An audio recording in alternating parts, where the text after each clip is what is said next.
Yo, what's up guys? It's Noah here, and in today's video, we're going to be breaking down the NBA slate on Draftkings and Yahoo for Monday, April the 5th. We got a 7-game main slate for Monday. We're going to break down this 7-game slate like we always do. We'll go team by team. We'll talk about each game. We'll talk about each team on this 7-game slate. Just as always though guys, before we do get started, I would appreciate it if you would hit that like button down below, and if you are new to the channel here, be sure to click that subscribe button as well. Click the notification bell so that way you do get notified every time I upload. You also get notified every time I do live stream. I wasn't able to live stream over the weekend, but I should be back Monday afternoon around normal time with a live stream for Monday slate. We'll talk through everything as we always do, answer your guys' questions. If any news comes out throughout the day, which I have a feeling will be, because there's a lot of questionable guys on this slate. Once we get some news on some of these guys, we can talk more about the slate in the live stream on Monday afternoon. So if you're free then, you want to tune in, I'll be live on my YouTube channel sometime around 4 Eastern most likely, maybe a little later. But yeah guys, hit the like button, hit the subscribe button, and let's go ahead and take a look at the Knicks and Nets game. So this is the first game of the night. One thing to note, this is something we haven't had in a while. We got a 7-game slate, and 6 of the 7 games all start at 7 o'clock Eastern time. So 6 of the 7 games are all going to start at lock. Which kind of makes it an interesting slate. We only have one game that's not at 7, and that's the Phoenix-Houston game, which is at 8. So going to be a pretty nice schedule, I guess. There's no late night games for those of us that are on the East Coast like myself. We won't have to stay up too late to sweat out this slate, but we'll start off with the Knicks and Nets game. Taking a look on the Knicks side, I do have some appeal here just because it is a pretty good matchup against Brooklyn. Julius Randle, I think, is the guy that does stand out from the Knicks. He's probably the guy I have the most interest in. 9,600 does look like one of the better pay-up options today. We're not having to pay this hefty price tag for Randle like we were a week ago when he was 10K, 10.2. He's down to 9,600, which I think does make him more appealing. He has had a lot of success against the Nets this year. They've played twice, and he's averaged 56 DK points through 2 games against them. Not saying that means anything for today, but it makes sense for Randle to do well in this matchup. Brooklyn's always been a team that has struggled to defend guys like Julius Randle, like athletic bigs that can score, can get to the basket, can rebound. I do like Julius Randle quite a bit, and we have a decent amount of value already, and there could definitely be a lot of value that opens up today with how many questionable guys there are. So I think Julius Randle is going to be pretty easy to get to. He definitely looks like one of the better pay-up options on this slate, and if you're paying up at power forward, I think he's a clear top option there. But I don't know if I really have a ton of interest in anyone else on this Knicks team. I will mention Elfrid Payton just because he's still cheap at 4,600. He is coming off a game where he got 25 minutes against Detroit and was really productive with 38 DK points. It's going to be tough to predict which one of these Knicks guards has the best game, because obviously Derrick Rose is healthy now. He's playing. They still have Emmanuel Quickley off the bench, but if they're going to start Payton and give him like 25 to 30 minutes a night, 4,600, he has the upside to pay off that price point. So you could maybe go to him. Now, Nerlens Noel, you would expect him to produce with, Mitchell Robinson out. You'd expect the minutes to be there, but he just hasn't really been that good, and he hasn't been playing a ton of minutes, even in close games. Like against Dallas, he only played 20 minutes. Against Minnesota, he only played 24 minutes. I don't know if I really want to go to Noel on this slate. I think Randle is the clear top option from the Knicks, and in tournaments as a super low-owned guy, I could see going to Elfrid Payton, but yeah, they did sign Norvel Pelle too, so that they have another big that can take minutes away from Noel. So yeah, just Randle and maybe Elfrid Payton are the 2 guys I'm looking to from the Knicks. On the Brooklyn side, though, we got big injuries to watch here. So James Harden, he was questionable, or I can't remember if he was questionable or doubtful, but he did not play Sunday for Sunday's game. He's questionable for today. This is a back-to-back for the Nets. Right now, we have no idea if Harden's going to play. My best guess is that he probably is going to play, given it was a back-to-back. I'd assume he sat out Sunday so that he could play today. Kyrie Irving, though, has obviously been benefiting while Harden has been out. He's been putting up, big game after big game. Had 54 DK points in 39 minutes in Sunday's game against the Bulls. Obviously, the blowout kind of killed him in that Charlotte game, but 46 DK points there. Had 60 DK points against Houston. I think Harden actually played that game, or that was the game that Harden got injured in. But yeah, obviously, if Harden does not play today, Kyrie at 10K, even at this expensive price point, Kyrie would look like a top stud option. He's just been getting so much usage without Harden. Took 27 shots in Sunday's game against the Bulls. Like, he's just going to get all the usage. His assist numbers are great with Harden and KD off the floor. He's clearly going to be the primary ball handler, going to be the guy that dominates the usage. So for now, when it comes to this Nets team, I guess it's going to be a wait and see for me. Harden, though, is my favorite stud today if he does wind up playing. And I think he's going to play just because he didn't play Sunday. I assume he plays today. And one thing to keep an eye on is that Kyrie has been, sitting out back-to-backs at times this year. He doesn't sit out like every back-to-back, but he has sat out some back-to-backs this season. So just keep an eye on this. I assume Kyrie will play, but it wouldn't be surprising if, Harden's able to play today and then they rest Kyrie. But assuming Harden does play, he is one of my favorite studs, 10,900 on DK. He's expensive on both sides, but like I said, we already have a good amount of value, so it should be relatively easy to get Harden in. Just been so good with, KD still out. Obviously, we got to keep an eye on KD's status. He has a chance to return at some point this week, but I don't think it's going to be here. I assume he'll probably play like maybe later on in the week, maybe a few games from now. I don't think he's going to play today. I'd be very surprised if he does. But KD, has a chance to return soon, so keep an eye on that. But obviously, assuming that KD's out, we know that usage on this team is going to be dominated by Harden and Kyrie. If Harden plays today, he's one of my favorite studs. And if he doesn't play, then obviously we can easily just swap to Kyrie. But other nets that we can maybe look to, do want to mention LaMarcus Aldridge, just because in the 2 games that he's been with the Nets, he has started in both games, played 30 minutes against Charlotte, and then played 26 minutes against the Bulls on Sunday. If we're going to get like 25 to 30 minutes from Aldridge at 5,600, he's viable for sure. I don't know if he's like a top option for me at this price point because there's other centers I do prefer today. But Aldridge, if he's going to get like around 30 minutes, at 5,600, he can be productive enough to pay off this price point. But like we're going to talk about Isaiah Stewart, Mason Plumlee's already been ruled out. So a guy like Isaiah Stewart I think looks like a really good value. I would obviously prefer him over Aldridge. But yeah, I think that does it for this Nets game. We can go ahead and move on to the next one, Utah and Dallas. So on Utah today, I don't really see much I like here. Everyone on Utah feels appropriately priced, if not, a little bit too expensive. I've said it so many times, in my videos, when Utah's fully healthy, like they're just not a team I really go out of my way to roster guys from, especially, in just, an average matchup like this against the Mavericks. It would be different if they were playing like the Wizards or the Kings, but in a matchup like this against Dallas, a game that doesn't have that high of a total, I don't think I really want to go to any Utah guys here. So Utah's just not a team I have much interest in. Now on the Dallas side, this is another team that has some injuries to watch today. Right now, Kristaps Porzingis is questionable and Josh Richardson is also questionable. Maxi Kleber, though, was questionable last game. He did not play. He's off the injury report today, so Maxi Kleber will be good to go.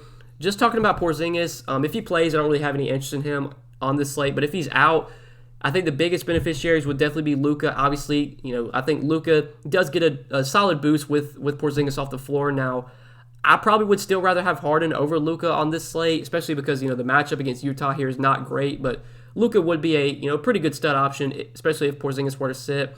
I would assume we'd probably get Maxi Kleber starting at center, but I don't exactly know. Last game, they did start Boban at center, but obviously Kleber was out then.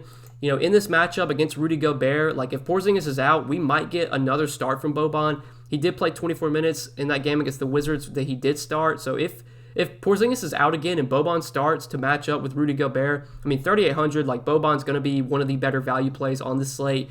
He'd be right up there with Isaiah Stewart in terms of, top value. So just keep an eye on the Porzingis news. Obviously very important. If he's out and Boban starts, I really like Boban. Maxi Kleber would also get a boost if Porzingis is out. If Josh Richardson is out, I don't think that affects too much. Would probably just, give a guy like Tim Hardaway more minutes. Tim Hardaway wasn't great last game. He did start, played 31 minutes. I probably won't go to Tim Hardaway here. So for me, it's really just Luka. I think he's viable if Porzingis plays. He gets a little bump up for me, though, if Porzingis is out. And then if Porzingis is out and Boban starts, I really like Boban. And then Kleber, I have some interest in as well if Porzingis is out. But yeah, moving on to the next game, Washington and Toronto. So this is another game where we have a good amount of injuries to watch. Bradley Beal and Rui Hachimura were both out last game, and so far they are both listed as questionable for today's game. For me, on the Wizards, if these guys both play, like if Beal and Hachimura are both in, I don't see too much I really like on Washington. If I had to play anyone here, it would definitely be Russell Westbrook.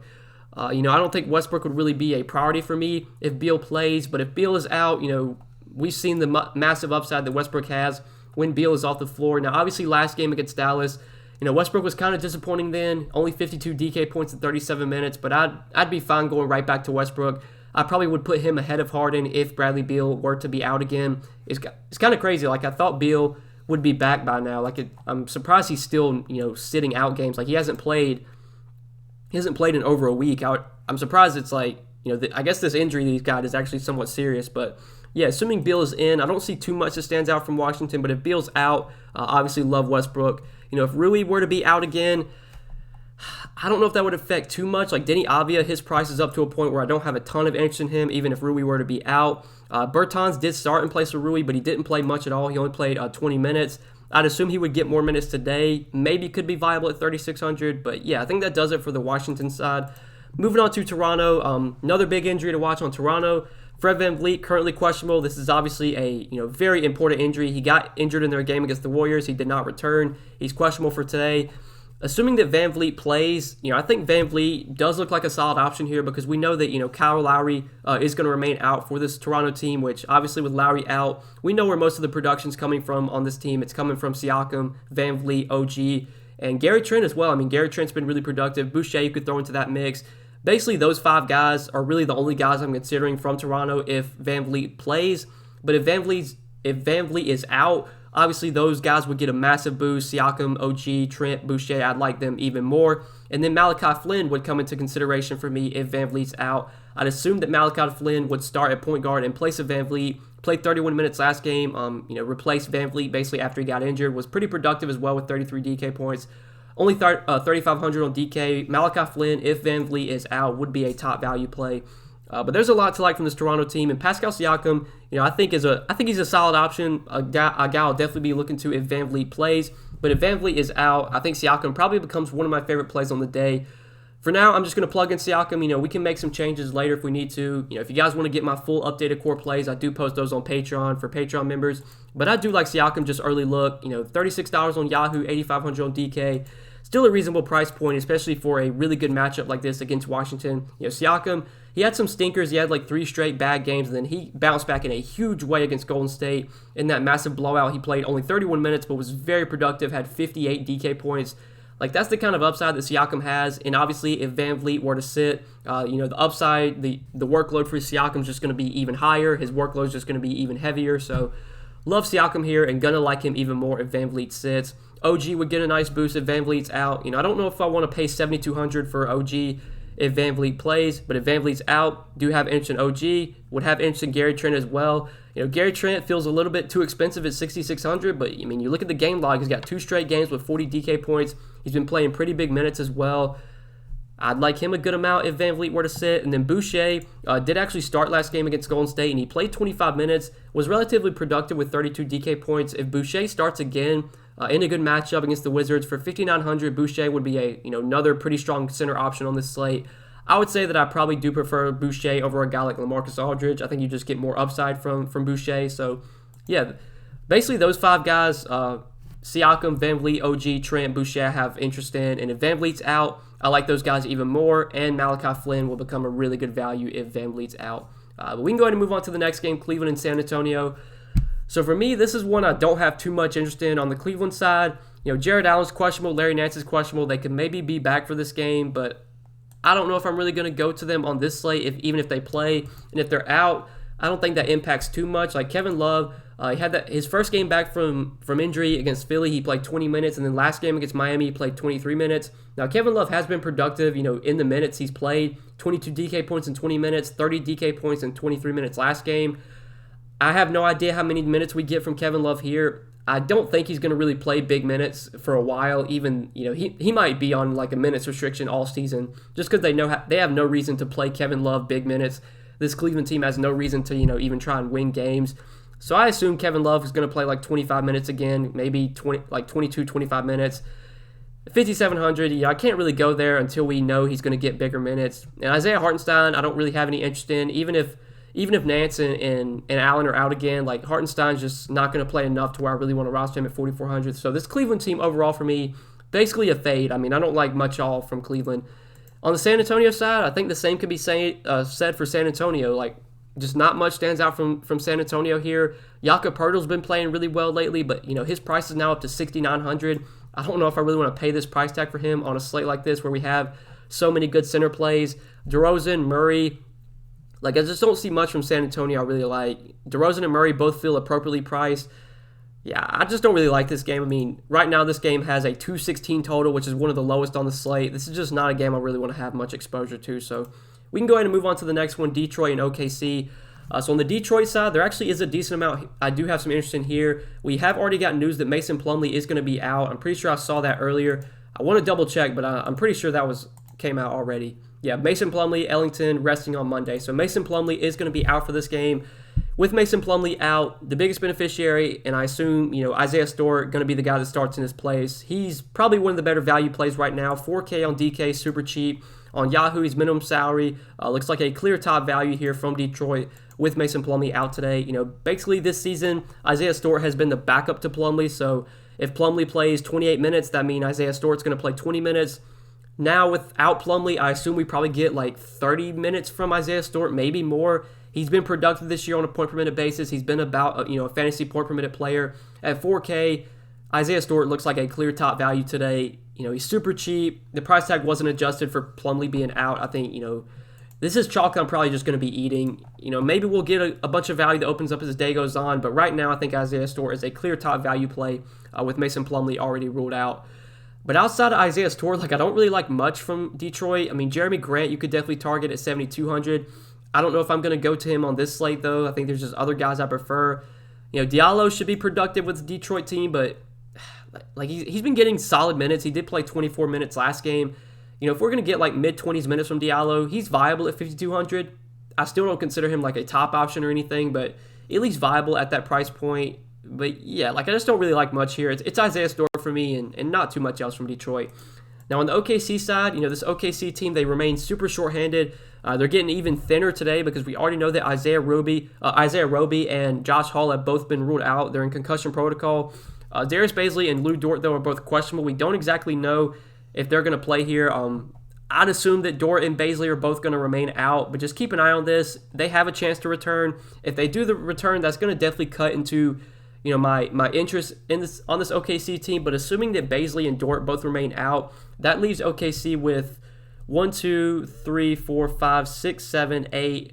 Now, that basically leaves OKC with 9 bodies if Bazley and Dort are both out. So this is going to be an OKC team we do want to look to get some exposure to. Now, everyone on this team is, to the most point, priced appropriately. There's really no standout plays from OKC, but I think with Isaiah Roby out, the biggest beneficiary there is probably Poku at 5,300. I assume Poku will slide down to power forward and probably take place. Obviously Poku's been starting at small forward, but he'll probably slide down and start at power forward, and then you'll probably see Kendrick Williams move into the starting lineup.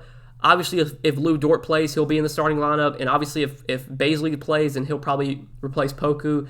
If Bazley and Dort play, I don't really like anything here, but I'm assuming that Bazley and Dort are going to remain out, which does make me have interest in a guy like Poku at 5,300. He's just been getting the minutes, which is great to see. He's played at least 30 minutes in, 6 straight games with 30-plus minutes from Poku. Another good thing that you like to see is that, even in these blowouts where the Thunder are getting beat by 40, 50 points, Poku's still out there in the fourth quarter. He closed out the game last game against Portland, even in a blowout. He closed out the Phoenix game. It doesn't matter if the Thunder lose this game by 50. Poku's going to still get his 32, 34 minutes. I expect him to be slightly more productive playing power forward. I think his rebounding numbers will see a little bit of a spike, taking place of Roby at the power forward position. So Poku's definitely my favorite guy to target from OKC today. But if Bazley and Dort remain out and Kendrick Williams starts, then 5,100. Do have some interest in Kendrick Williams here if he does wind up starting. He's been relatively productive with the Thunder this year, been close to a point per minute player. I would assume that if he starts, he'd play around 30 minutes. So he'd be someone I'd be looking to at 5,100.